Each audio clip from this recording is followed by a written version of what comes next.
When all have left these halls and returned to the far reaches of the globe, the contribution of the Durban Review Conference to combating racism and intolerance will be remembered for its human face, the face of Iranian President Mahmoud Ahmadinejad. In this conference's opening moments, he took the opportunity you provided to trivialize the Holocaust and repeat his commitment to genocide against the UN member state of Israel. There's a point of order, I believe, from the Islamic Republic of Iran.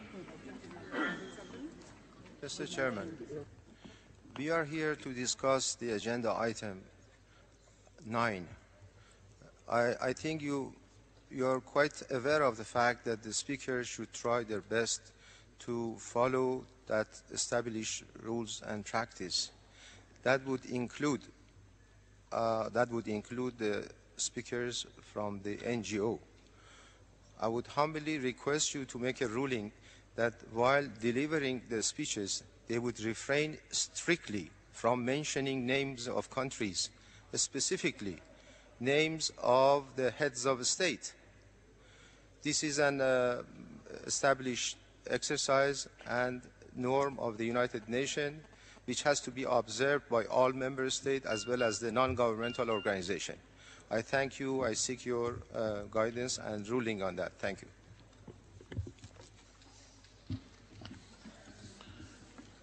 I believe that I think names sometimes are mentioned when members are making submissions, and if any delegation has a point on that issue, he can exercise the right of reply.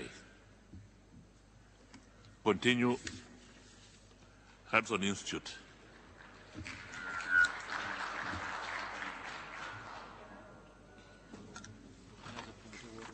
Thank you, Mr. Chairman. His words were not an accident, nor were they an afterthought. Sorry, there's another point of order from Iran. Mr. Chairman, Mr. President, I would like to draw your kind attention to the principles which is being observed in the United Nations premises, and that is the member state as well as other actors they should respect the dignity and the status of the heads of state. I don't think it would be necessary for me to repeat the fact that nobody should violate that established principle. Mentioning of name of country on pertinent question might, in your view, be permissible, but I certainly oppose strongly with the mentioning of names of heads of state, including that of mine. I strongly request you to stop the speaker if he or she wants to make a mention on that account. I thank you.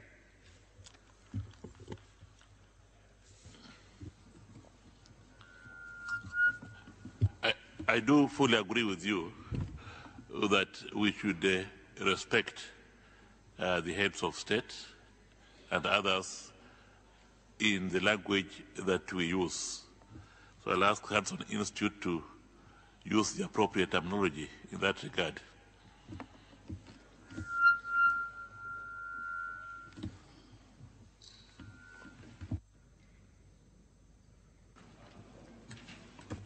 Hudson Institute, continue. Thank you, Mr. Chairman. His words were not an accident, nor were they an afterthought. UN officials were fully aware of his hate-filled statement in advance. UN member states had heard him deliver the same message in the General Assembly only last fall.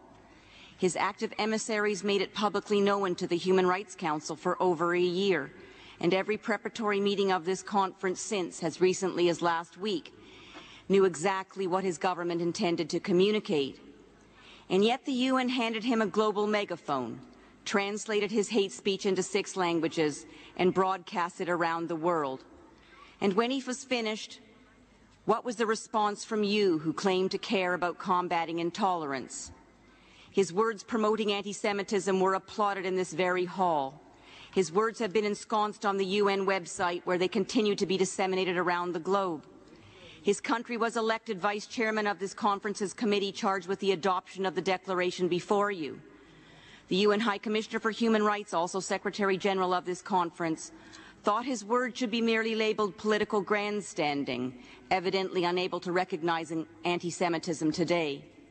Democracies who had promised a different response to Durban-sponsored hate, like the United Kingdom and France and Denmark, made a show of walking out partway through his speech only to return as if it was a small glitch or an easily isolated event. Durban too will therefore be remembered not only for the words of the President of the country that's not allowed to be mentioned, but for the actions of his anti-Semitic supporters among you, his UN enablers, and all those states without the courage to reject a UN forum for bigotry when it masquerades as human rights, however transparent the veil. Durban too will be... There is a point of order. I'm sorry to interrupt you. The Republic of South Africa. Mr. Chairman, on a point of order. This conference is not known as Durban 2. This conference is known as the Durban Review Conference. I ask you, Mr. Chairman, to prevent the speaker from referring to Durban 2. There is no such conference. In addition, it is maligning my country. So I ask you to please exercise the right that you have. If the speaker refuses to comply with your instructions to stay on the topic that you are having this discussion on, that she should be ruled out of order and not be given the floor again. Thank you.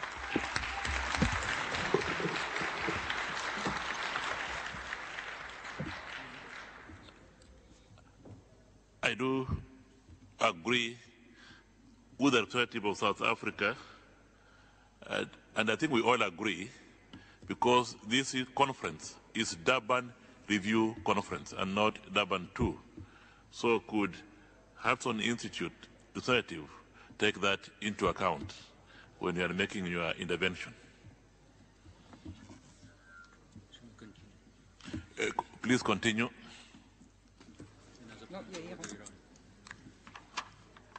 The Durban Review Conference will therefore be remembered. Another from the Republic of Iran. This is, Mr. Chairman, Mr. President, it's the Islamic Republic of Iran. Number two is that the time for the speaker is already over, almost 30 seconds ago. So please observe that. May I remind you, I thank you.